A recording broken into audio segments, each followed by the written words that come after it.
I try today to go a bit artsy with my style. What kind of a I, style is I that, by the way? I try to go a bit artsy bohemian style today with the shirt kind of olive green and this, Really? What does it mean? like Artsy. artsy, like artistic, like art vibes. As Ah, if art I'm vibes. like Okay. if I'm collecting art, Mm, maybe I one day I will in the future. mm. It's transitioning from tech to art. Transition Sounds from tech to nice. art. Yeah. Yes. Okay. First of all, thank you so much for joining me today on my podcast, No Filter Founder. I really enjoyed our conversation before when we had the opportunity to catch up about your business, some updates, and that's why I wanted to invite you today to talk about the things that what you're going through in your business and the challenges you're facing. Yeah, appreciate it. I'm happy to be here. Also, chatting with you about whatever questions you have. Hmm. Excited for that. Glad. I'm glad about that. And maybe let's start with the first question about how did you get into the area of the industry you're in? What was your journey to this point? To the industry itself, you mean like tech? Exactly. Yeah. I mean, okay, yeah. I mean, I studied mechanical engineering because mathematics was one of my best classes in high school. And actually, I didn't think of studying mechanical engineering, but one of my best friends back then, called Matthias, was like, "Bro, let's do mechanical engineering." And I was like, okay, let's do it. I mean, I was not like crazy hyped about it. I was just like, okay, let's do it. But then I realized over time that I really love mathematics because I feel it's so beautiful how you can solve problems and problems have a defined answer. Like sometimes I find, like, for example, this is not always the case in other scenarios. For example, in business, there's no like golden rule, right? One plus one is two, and it's always two. But in the real world, it's not like this. And so I found it was very beautiful in mathematics. So I studied mechanical engineering. I really gained some love towards mathematics, became mathematics tutor also. And I met once my founder, my friend, and my mentor, Connor, and he pushed me kind of towards the direction of software engineering.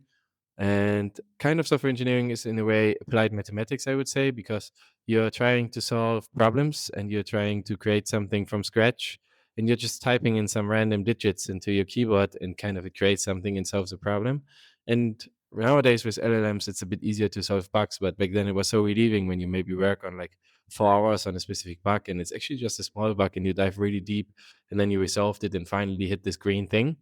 This is like the tests are all green. This was one of the most beautiful things. And yeah, that made me go to study masters also in computer science. And I worked in different startups in different countries, US, Switzerland, worked remotely from France, also for some time in Spain. So I had a good time and then always wanted to start my own company. And now I'm here where I am. And yeah, that's kind of a bit the background story of why I'm in tech, I guess, Mm. because of many things that come together. I think it's not like just one thing. It's always many things that accumulate. Maybe if Matthias wouldn't have pushed back then, I wouldn't start mechanics engineering.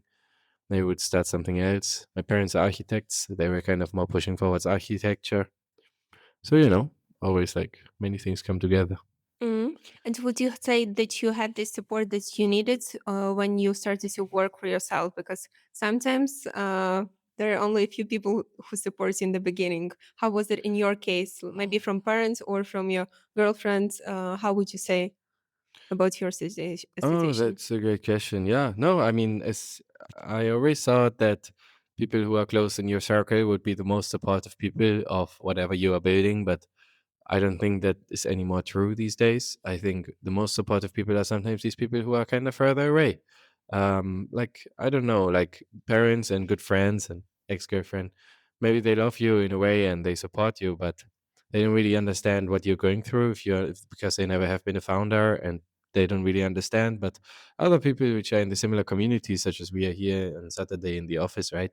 We kind of understand a bit more what like we all go through. So I think there's more empathy actually from people who are further away from you or that you know less, but are in a similar situation than the ones who are closer, but are in a very different situation. So I was actually a bit disappointed about the support. I would have loved to get more support, but no, I'm not disappointed. I just understand the situation. But in the very first Mm. moment, I was a bit disappointed. Yeah. Who was your main support system?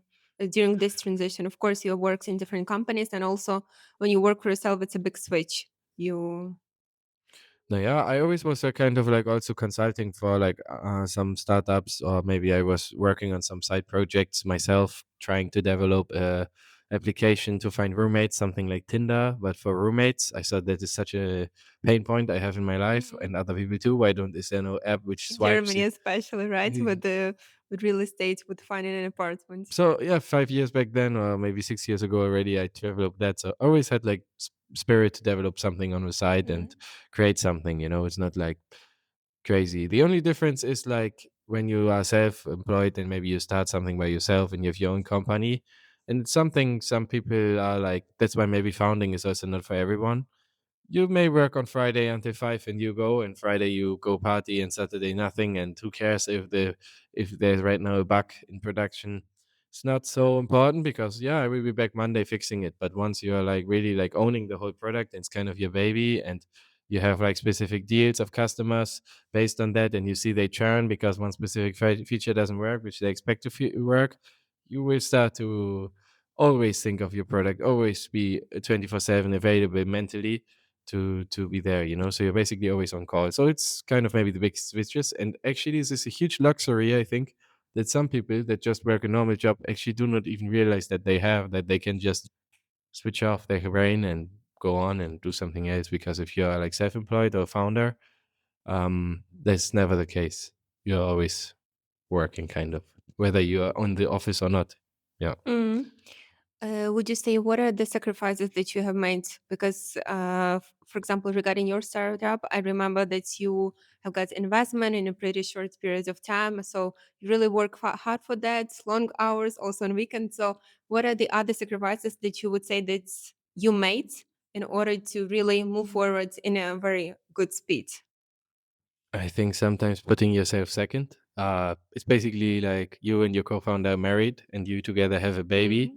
And I guess I'm not a parent, so I don't know exactly how it is, but I have a friend who recently became like father, and I see that he's like awake until like 3 a.m. because maybe the child cries in the night or something like this. And I guess maybe starting a startup is a similar thing, like it's like a child. And so you put your own well-being sometimes second over the well-being of the child, which is the company, the startup. So the biggest sacrifice you do is sacrificing yourself for the startup, which means, yeah, like maybe less sleep, maybe uh, more nightmares, maybe more less happiness, less hobbies, less interactions with friends.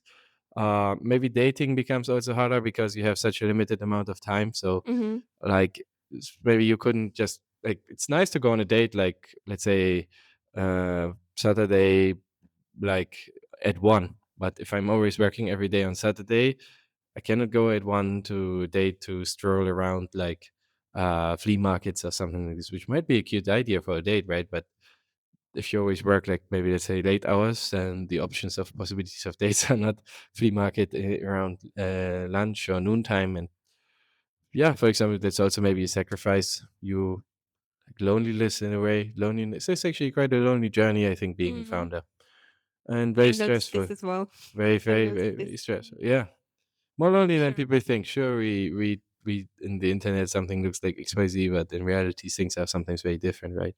Mhm. Mhm. And for example, your current circle that you have, most probably it's a small one that is supportive. Who are these people for you? Who are there for you, supportive, Hmm. encourage you to achieve more, and really also accept the way you live? Because of course there are girlfriends who need much more time, attention, but they're the ones who really accept the journey, understand you, and really adapt also to this lifestyle that you have. Yeah, man. Right now I'm very happy. I met two really amazing guys here in Berlin. They're called Max and Benedict, and really, really good bros. And Hmm. kind of like they are also like in this kind of startup world, so they understand it, and they are fine with like the fact that you do something maybe at 9 in the evening, and maybe spontaneously go together to gym, or try to squeeze in like a sauna session some evening or something, and be spontaneously open for that because maybe you had a customer call, but customer call canceled the call, and yet you are Hmm. available tonight, but tomorrow the call has been scheduled for tomorrow evening instead.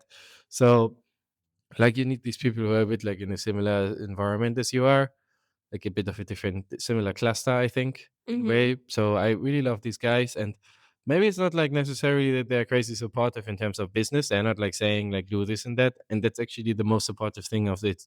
It's like we don't talk about business, but we talk about something else. Otherwise, I'm always Mm-hmm. talking about business anyway with myself in my own mind and with my co-founder and clients and other users and similar kind of uh, founders. So it's actually the best thing you can do, and maybe they do for me is actually to not be talking about business for like a few hours per day or something like this. So that's how the I think maybe the most supportive way here is actually to do the opposite of what you may think they would do. Mm-hmm. Yeah, that's maybe a good answer, I think, or not a good answer. My answer. Mm. Don't know if it's Yours, good. yes. And what about your parents? Oh, my parents. How was it in the beginning when you just started? No, my parents, like I don't Mm. know, like they kind of I don't even know if they know what I'm doing right now. Mm-hmm. But they're always supportive. Like they're saying, "Yeah, we are proud on you. We're happy that, but take care of yourself." Kind of like this. Bit worried sometimes, maybe, because I'm not coming home anymore. Mm. No time to go home. Because it's also quite far. But yeah, so like back then when I was just working corporate job, maybe like a weekend trip somewhere, such an easy thing to do, because sure weekend Yeah. trip, but now you value 2 days of your time plus maybe traveling, which exhausts you Mm-hmm. also, kind of kicking you out of your routine and stuff like this. You become much more sensible towards these small changes. So you are much more in your routine, and small changes become like very uh, impactful on your mind and your performance, I feel. So I rather try to not change my routine too much, because I can really feel if I travel somewhere now, I would travel. It's having an impact on me, like, and it's like just keeping in my bones for a longer time. So my parents, yeah, supportive. I mean, my parents, architects. My father has his own kind of architecture company, or like self-employed thing. So he's always. I saw him as a child when I was 8, always working Saturday nights, Sunday nights. We were maybe watching a movie, sitting on the sofa, and he was behind us on the computer doing some stuff Mm-hmm. because he was like having client deadlines until maybe a Monday or Tuesday. So yeah, maybe I also got a bit like the spirit from my father. But yeah, it's they're supportive, but not really involved. Mm-hmm, mm-hmm. Understand. And regarding the vacations that you take, of course, these trips that take away a little bit this balance, the way you you got used to really work. But how long, how much time do you take for yourself just to relax, recharge, and maybe spend a few weekends outside? How would you say approximately? Um, I really agreed internally in the company that for us as founders, we Hmm. are working Every day, every day, 7 days a Sunday. week. Yeah, Sunday also. And Mm-hmm. if we take a day off, also if it's on a weekend, it counts as a taken day off. And we agreed to we should around 20 days per year take off, but including weekends. So if I take Sunday off, Uh it's huh. it's one of my holidays. Yeah, so that's how we do. So I recently was 6 days in Costa Rica, so used there like the third kind of my holidays. Then I was one day camping, just here outside of Berlin in Mm-hmm. Brandenburg. It was very nice, I must say. Just loved it. Mm-hmm. Took another day there. But besides that, haven't taken anything this year yet. I think maybe like sometimes maybe you one day meet a friend who lives maybe in Hamburg or something like this. Take half a day or a day. But there's no other big trip I have planned, to be honest. Mm-hmm. But we intend to maybe work remote from the US, for example, in November. So that kind of combines a bit like traveling plus working. And that's maybe how I lived my whole life already. Worked remote from studied in Denmark, lived in Paris, Amsterdam, Madrid, and San Mateo, San Francisco, Zurich, Switzerland, Berlin. So I always try to combine kind of work with traveling a bit. Not traveling, maybe more like living in the place and working from there. Mm-hmm. And so I think we will do something like this similar maybe in November, Mm-hmm. because November is my least favorite month here in Germany. Yeah, I hate it. November, December here. December is kind of okay because you have Christmas and family and stuff, Mm. but November kind of sucks big time because there's nothing. It's just rain and gray, Mhm. and nobody is kind of in a good mood. Yeah, and in general, I see that as a big pattern that people try to move away from Germany, either to the south of Africa or somewhere else, in order to really escape the Berlin winter. Yeah, it's classic VC move to be in South Africa over the Mhm. winter, January kind of, February. Yes. So, this policy you established in the beginning that you have only 20 days, including the weekend. So, what was the reason behind that? That you want to achieve specific goals in a specific amount of time? How was it? Yeah, I mean, we wanted to make this really big, and we want Mhm. to make. We cannot just follow the normal rules and do what everybody else does and expect different results, right? We need to do something very different, and we need to push. And actually, I believe very much in execution, like which means like execute, deliver, and push. Especially these days, like where like changes are so fast that 1 week of work actually can have such a big impact in terms of startup world.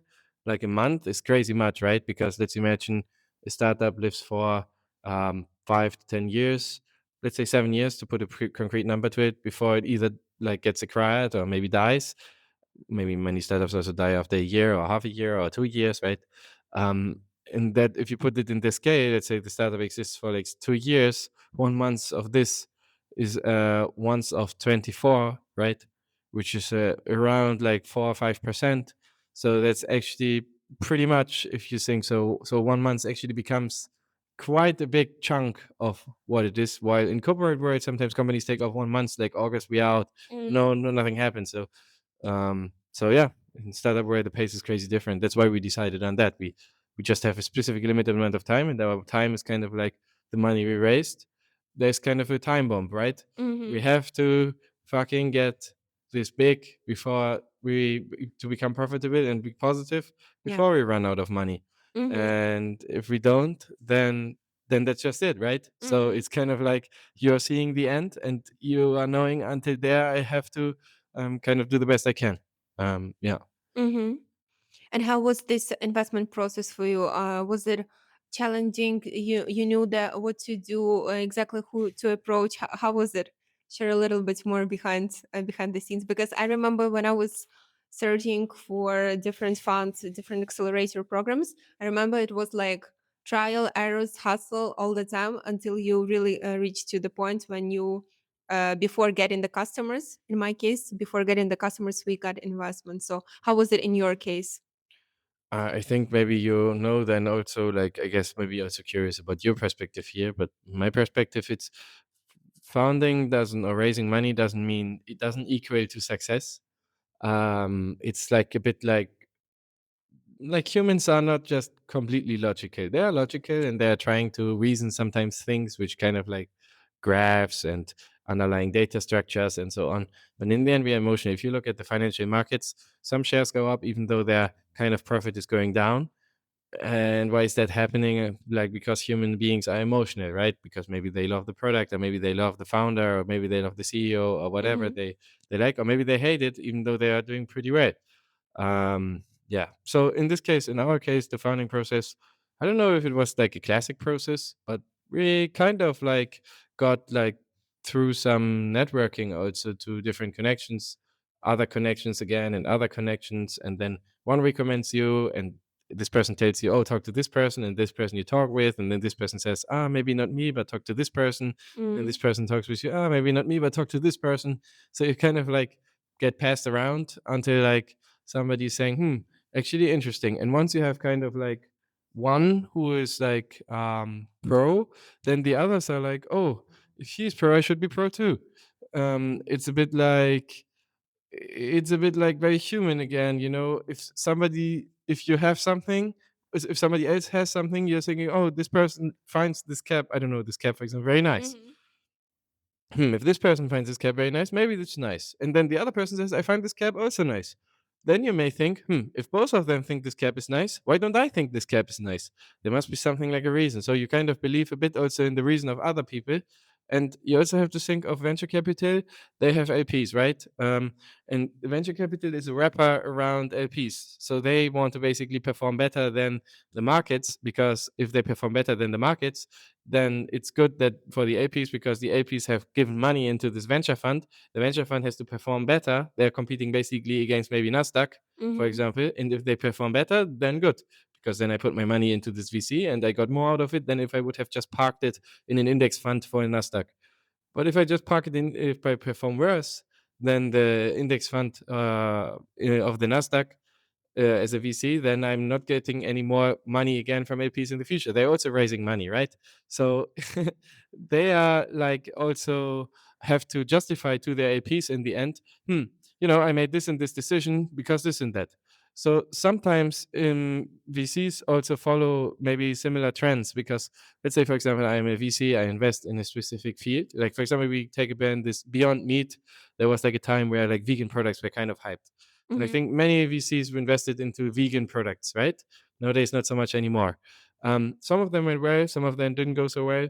But let's say I'm a VC and I invested into a vegan kind of startup or something like this. I'm not hating against vegan. I think vegan is Mm-hmm. great, but just taking it as an example, and it doesn't go so well, later you can justify to your LP, look, I invested into this, but all the others, they also invested into this. So I'm actually not such an idiot. I kind of like, how should I know? I did the right Mm-hmm. thing. So I think VCs are sometimes a bit like, if you are completely random, like you're completely out of the normal, then and they invest in you and it doesn't go well, yeah, then they have to later say what. Then later the people they talk to have to tell you to look, we invested into this, but they will say, bro, nobody else invested into this in this field. I mean, like in this Yeah. technical field. Why would you invest in this? Nobody else did. Are you stupid or what? So they also have to justify, kind of, you know what I mean? Mm-hmm. So it's a bit like this, I think. So it's The like circle. it's a bit of a circle. The world works like that. Um, so yeah, I think that's kind of like, there's a very interesting article where I derive, it's not my kind of thought, I mean, a bit of my own experience, but there's also a very interesting article which I read, which was kind of describing this. And once you're like the very first time founding and raising money, you're not really understanding the full picture of all these dynamics, how it's all connected. But once you get it, it's like, aha, okay, kind of makes sense, you know? Because maybe in the very first time you take it a bit like too much on yourself also. I mean, Mm-hmm. it's also about you, but they are also kind of like having people they talk to, right? So yeah, There's some rules there as well. invisible roots, Yeah. yeah, some invisible roots. Something Mm-hmm. of my perspective and experience here I would like to share. What would you say that makes a startup really very attractive for VCs, angel investors? What would you say would be the three most important things to take a look at if you're looking for funding for a startup? Three most important things. Good point. Founding team. I mean, they don't invest maybe necessarily in your product because let's say you're super early, you will pivot for sure. I mean, very likely you will pivot. It's not like you have this product and this product is going to make it. Maybe, can be. I'm not saying it's not possible, but very likely that you're going to pivot. Most companies pivot. And there's like sometimes some statistics of startups, like, I don't know, we have gotten 1 million, we generated 1 million ARR in the last 2 months. And then you think, wow, this startup, 2 months old, 1 million ARR.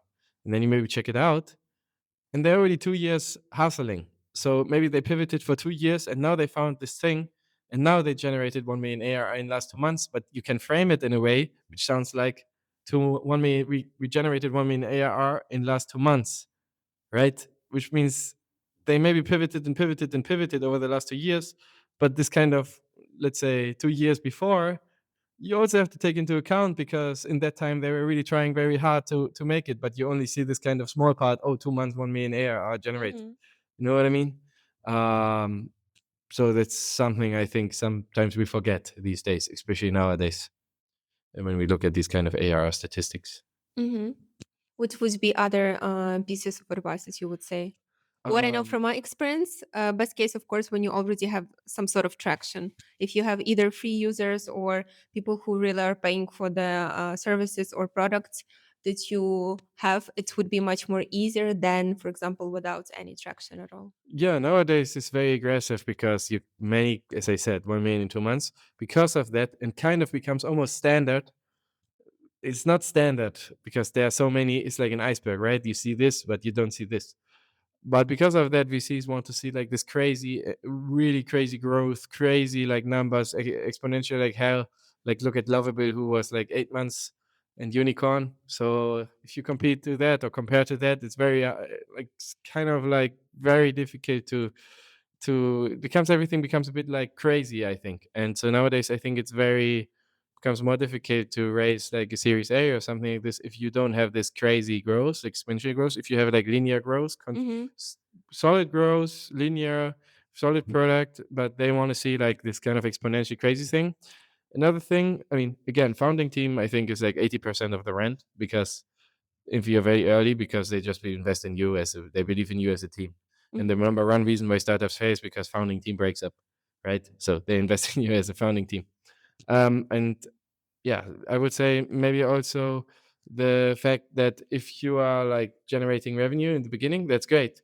But what they also really look for is like a few people. It's better to have a few people that are really loving your product and staying with your product and not churning, rather than have many people that are finding your product okay and come and go and churn. Because that means you have really found a very specific problem of a specific group that really loves your product and they're consistently paying for it. And even if they're not paying for it, but they're consistently using it, this is something they also really look for because it means you have solved the pain point there. Mhm. Um, so I would say maybe in short again, first founding team. Second, I would say I wouldn't say yeah, I would say maybe second. I would say as you said, traction, I guess, revenue, and third, like have really like a really strong customer loving, like cannot be doesn't have to be many. Let's say 10, but they really love your Mhm. product. That's like really really important, I think, rather than Mhm. having like 10 million users which find your product okay, but can switch to another product. And you can check this based on the reviews, for example, based on the feedback, You can right? use it by looking at your statistics of your Mhm. usage of your users. We can see it, for example. We have Mhm. like our very first user is still with us today, which I'm very excited to about. Like very first user is still using as of today Mhm. our product, and that's really cool. Actually, it's Mhm. something I'm actually it's one of my favorite facts actually, and one of the thing which excites me one of the most. Yeah, Mhm. even though maybe not the biggest revenue generating part, you know. But the loyalty really plays a big role. Yeah, because it means like that we created something this person really values, you know, and that's something I really love. Like this person respects kind of I put a lot of time and effort and my life and tears kind of into this and if somebody's like, nah, then it's just really disappointing. But if this person is like, yeah, really great stuff, I like what you do, then this is kind of like fulfilling, you know. Mhm. Totally understand. And regarding the co-founder, that as you mentioned, that it is the person you marry and you have a baby, your product. So how did you get to the point when you realized, okay, with him, I'm ready to really work on the product. I trust him, or was it intuition? How was your feeling in the beginning, and maybe some red flags for those co-founders, those people who are looking for a co-founder but still have some doubts? What would you recommend to um, take a look at in another person? Maybe some specific traits, qualities, or the way you work together. What would you recommend? So the way we work together, for sure, you should for sure check out like just lock yourself together in a room for let's say 2 weeks and work together and really lock yourself in because sometimes this is going to go like this. We had times like this, Uno and I, where we were just locked in our room and working like this. Mm-hmm. So if you can do that, then you can work together. It's a bit like COVID, you know, you're sitting together, Uh, COVID at home. If you can make it, you're supposed to marry, I guess. If you mm, cannot, then maybe that's not it, you know. So yeah, like put yourself into a stressful. Not. It's nice to be best friends with somebody in a bar and on a party. yeah. Sure, we're all best friends here, no problem. Mm-hmm. But if you're in a shitty situation and a stressful situation, you're in a bad mood, you have slept little, and still you can like kind of bear the other person and kind of be okay with the other person, then this is the one, you know. Like I think this is kind of the take I would say, and no more. I think Mm-hmm. then people say there's a spectrum. Like maybe somebody is more like here on this. There's like a spectrum like this, and maybe there's, for example, here is like really technology smart and also charismatic. He is kind of like really charismatic, but kind of like no skill at all. You know, skill level and charisma level. Maybe in the top right corner would be like Elon Musk. He's like crazy technical plus crazy charismatic. One level below is maybe Steve Jobs or something, very charismatic. Skill level really good, but not as kind of crazy good, I guess, maybe as Elon Musk. And then maybe you have Elizabeth Holmes like below there on the lower right corner, really charismatic, but no skill and kind of like not good. I mean, still very good, but she did a great. I mean, she did good in a way, but also not. But still respect, I guess, in some way. And these people, maybe who are like not so technical or not so skillful, they should find maybe more an introverted person, which is very, very skillful. Mhm. Um, so I think like it fits very well if introvert works together with extrovert. If Mhm. both are introvert and crazy tech, I don't think that's going to work. If both are crazy extrovert and just trying to sell but no product, also not going to work. You need to kind of compensate with each other. And for example, Mhm. Uno and I think they're doing this very well. Uno is kind of more of an introverted, crazy, smart, technical, brilliant person. I'm a bit of an all-rounder. I think I'm a crazy extrovert person, charismatic. I think I'm also Mhm. okay. You are. You are. So yeah, so I think we complete each other. Mhm.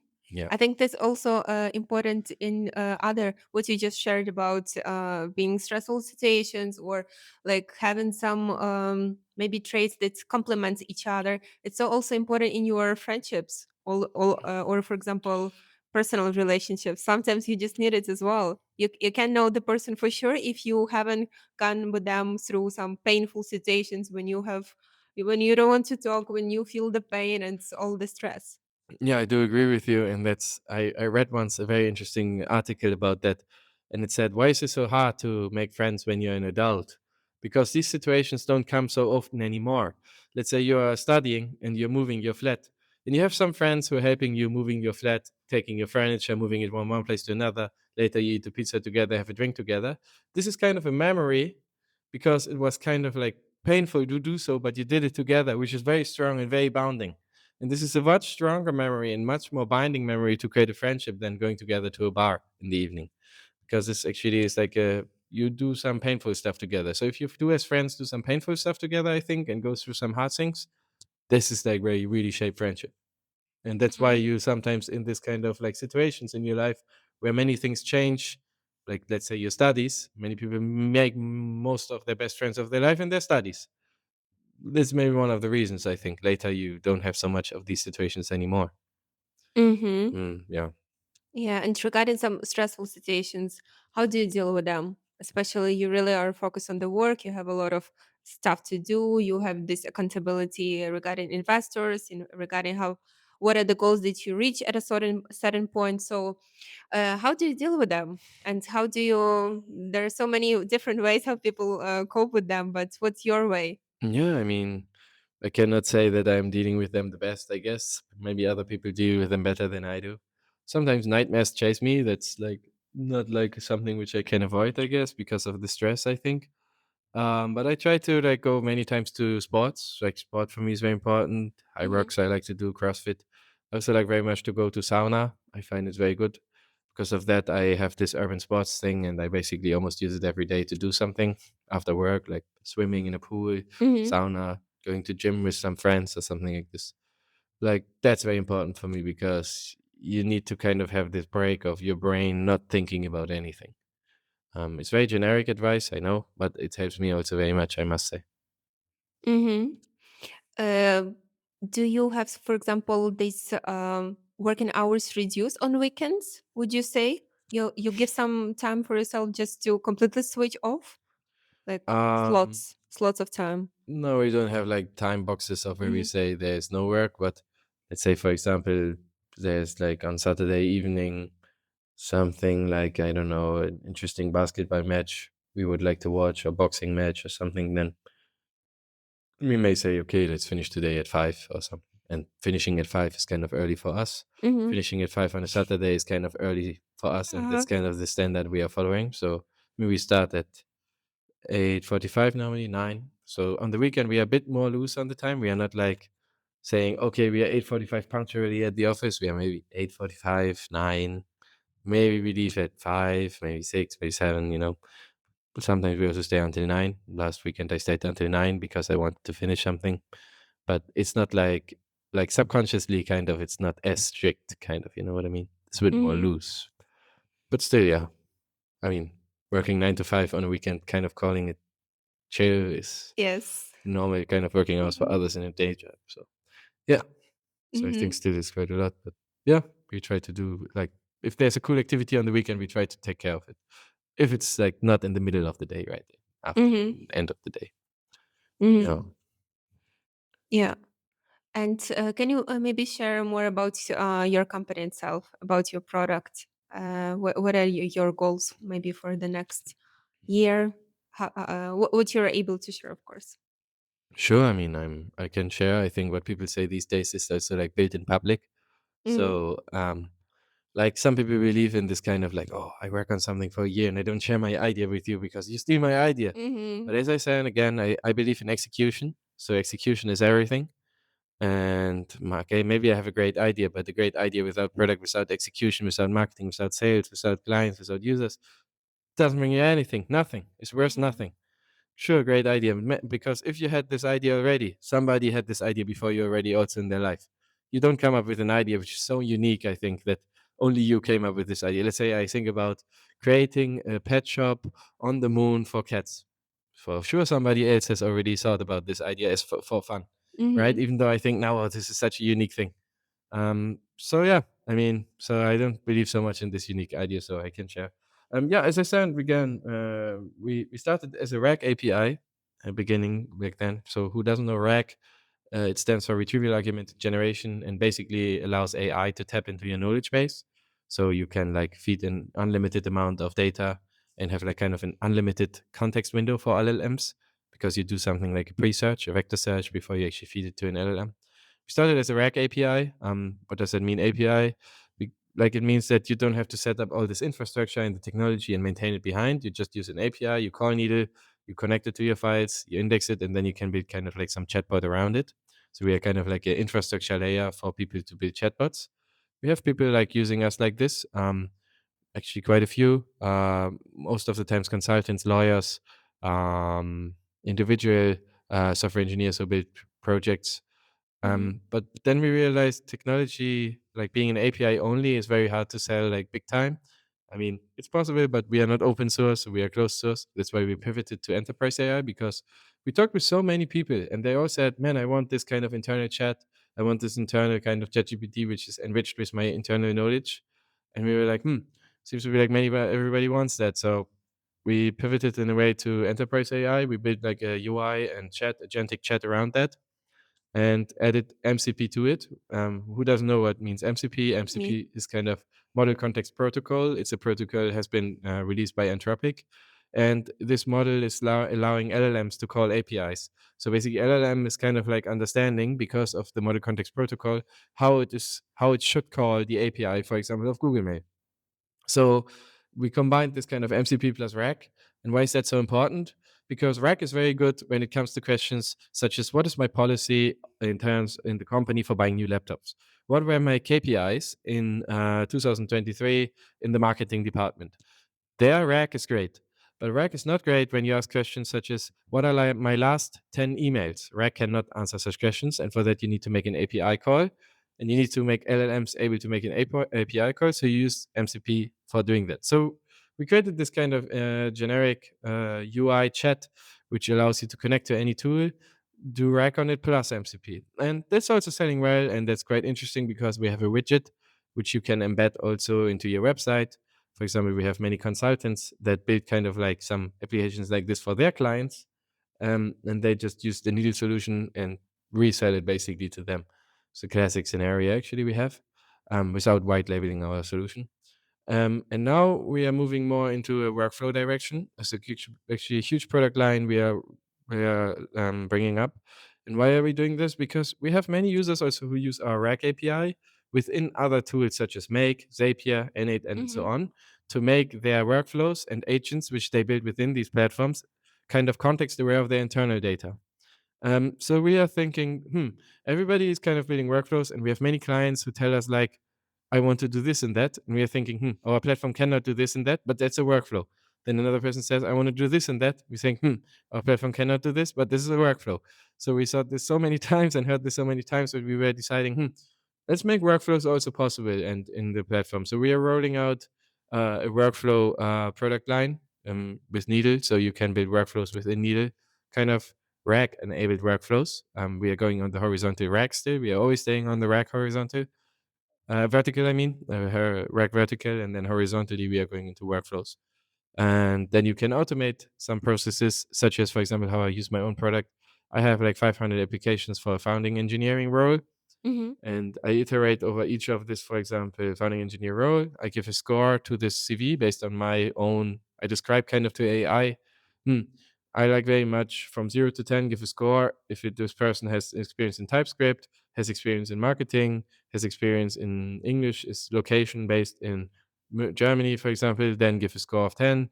And then AI is kind of giving score in the end ranking. So like this, I can feed in 500 CVs. I don't have to read through any of them myself. I let AI do the job, and I read in the end to the top 10 ranked, for example, by my own workflow. Just for example, one workflow which I'm using myself needed for. And so, yeah, this is kind of like the new product line we are rolling out now. And our goal is still to reach 1 million ARR by the end of this year. And we are hoping that this new product line can help us with achieving this goal. Mhm. And how did you iterate to this another product line? So it was trials, errors. How was it? Or you saw the demand from the market? No, as I said, like I have many users that tell me, look, I love your product and I Mhm. love to do this, but I would also love to do this. Like, and, Mhm. and then they describe me. I wanna, for example, read through all my research papers. I have like 10,000 research papers in my Airtable linked, and I want to summarize each of them. Mhm. And that is not something I'm doing like with a needle, because a needle, what would work more is like, oh, what kind of research paper is in row 10 of Airtable? Then I call API of Airtable, I query the data of this, then I feed it to Needle, I do kind of get the content from this file and give an answer. So that works. But it's what they want is a workflow. They want to iterate over each row, execute this step, exactly what I said right now, execute it again, next row, execute it again. And because of so many users have told me that, and kind of building automations these days is such a big demand, we decided to go into the workflow direction also. Mhm. Mhm. Understand. And It's basically a new product almost. Like it's almost as we roll out something completely new, but we don't have to ditch our code, because what we already built is still very important. All this connectors to all these data sources is still like relevant. Technology, it's not like just thrown away. We can reuse a lot what we already have done, and rack is still very, very important here, and rack is selling also. mhm. Yeah. I'm still trying to comprehend this because a lot of technical terms. Oh yeah, Yes. I try to already not talk so technical Mm, to explain it like simple, but mm, yeah, I yeah. can explain a bit more if there are some things which are not so clear. Yeah, so Mhm. What would you share to people who are just starting out in the beginning of their journey? Maybe they don't know what exactly the idea they want to have, or still have some doubts, or they don't have a supportive environment that is really rooting for them. What would you say for people who are in the beginning of their journey? I think don't be afraid. Go. Um, I was also like just going, and find like a great co-founder. I think once you have a great co-founder, it's so fun. I mean, I still want to have fun in my life, right? I work a lot, and sure, I'm stressed. Sure, sometimes I have nightmares, but I also want to have fun on the journey, right? Because one day I'm going to die. And so creating a startup should also be something I enjoy. It shouldn't be like a torture to myself. Sure, you have to torture yourself sometimes, because you just gotta get fucking shit done, but um, it should be still fun. So find a great co-founder, which is like you enjoy working with, and then in the idea process, I would say try to understand like you from your own experience, because you have to have a good founder product fit, which means like, would I be a great founder to start like a marketing agency? I don't know. Maybe. I mean, I was once a YouTuber, but maybe not the great Mm, best founder product fit. Would I be a great founder to start a lamp business? I doubt. I don't have so much idea about lamp stuff, So but in this product which we are building right now, really great founder fit, because we are very technical. We know what we do. We have already built something like this similar in our past, in previous company and stuff. And so we are experienced in that regard. So try to build a product. Try not to build something which is like very random to yourself. For example, Uno and I, in the very beginning when we first met, we worked together on a POS system, point of sale, it stands for. mhm, Who doesn't know what POS is? POS is where you go to the restaurant, you pay with your card, and they give you this machine, and there you pay. mhm, This business is crazy nice because every fucking transaction you make, they take a cut of 0.1%, 0.2%. This POS provider who sits just between you, your card, your bank, and the restaurant. Mhm. So it's kind of a cash cow. Once you're in this fucking business and you're making money between every transaction between, it's great. It's great to be in this business as a POS provider. And we worked on this for some time. Uno had built like a really nice ePOS system called Fast, FRRST, FAAST. So it's still online if you want to check it out. Um, and we tried to sell it to restaurants, but restaurants, we don't love our customer. You have to love your problem, love your client. And Mhm. I don't like so much restaurants owners. I mean, probably very nice restaurants owners out there. I'm not saying that, but I cannot really go like on a Saturday afternoon at 8 p.m. to a restaurant trying to pitch them that they should change their POS system. I mean, I did that, but I could feel that if I do this for the next 5 years, which is kind of what you think of how long you build startup to then kind of like do an exit, I think I wouldn't be able to do so. I would burn out. I don't love my customer. I don't love the problem neither. I don't care if there's a new POS system or what POS system there's. I find it somewhat exciting. It can excite my things say for many things, but I don't love it. And yeah, you have to love your problem. You have to love your customer. Fall in love with the problem. Don't fall in love with the product. And love your customer because basically you're solving their problems. So you should like love to solve their problems. Yeah. Mm. I remember also I was facing a situation when I was in the burnout stage only after 6 months of really working on the project. But the core reason was that I was just not passionate about that. I Yeah. had the opportunity, but I wasn't passionate about the product itself. And it all, I guess, impact. It was the biggest factor why, yeah, I realized that, okay, it's not for me for sure. Yeah, I understand. Yeah, same for me. If you don't love what you do, you burn out very fast. Mm. So if I'm needed, I think I can do forever, I feel, and I wouldn't burn out, which is a great sign, you know? And also the confirmation that you can work that's long, these long hours. Also, I believe that not everyone would be ready to really be all in, so called, in your, Yeah, we are all in, all or nothing, you know? There's no yeah, halfway. in your baby. Yeah, I would say the last question would be, what are your biggest not even goals, but really aspirations in life? What are the things that are very important for you? Of course, one of the things is your work, your company. What are the others? Besides, you mean, Besides, yeah. what is important for me in Yeah, life? Oh, a bit of a philosophical question, huh? related to you. So Related should to it be me. authentic? But it's important for me in life, basically, you're asking. Exactly. Maybe some aspirations that or goals or what you really try to get from life as well. What is I want important for you? to stay healthy for a very long time. I want to like be able to. I really enjoy like playing any kind of sport, tennis, football, table tennis. I enjoy. I also like to try out very new stuff. Like I would like to be very much better in swimming as I am right now. I love volleyball. I think it's also fun sometimes to play basketball, even though I'm not so great in it. Um, so I would never want to miss that. So because of that, I want to stay healthy, and I do my Hmm. best to stay healthy, like doing a lot of like sports myself these days, trying to have a healthy nutrition. So I think that's my aspiration to just feel like healthy and in peace with myself. Besides work, I think Hmm. I would love to have one day. That's my kind of my life goal. One Yeah. day, this day, where I sit at the beach and I close my eyes, I feel the wind on my skin, and no problem comes to my mind. That would be my dream. In that moment, I would feel like, ah, crazy. Because normally when you close your eyes, maybe you always think of, I need to do that. This is a problem. I need to do that. Like there's many thoughts that come to you. And it would be nice to one day reach that point of like this kind of inner peace, I think. Maybe inner peace. Mm. That's the thing. I haven't reached it yet. Mm. Too many demons are chasing me.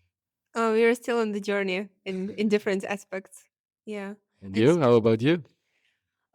for me, I would say very similar. It's regarding this emotional state when you feel that I'm also in the process. I would say that doesn't matter what is happening to you in your life, what kind of difficulties you have, what kind of losses you have, you still have the feeling that you go through that and you're fine, and you're not alone with all of that. You still have universe, God, doesn't matter how you call it, that really supports you and is there for you on the journey. Mm.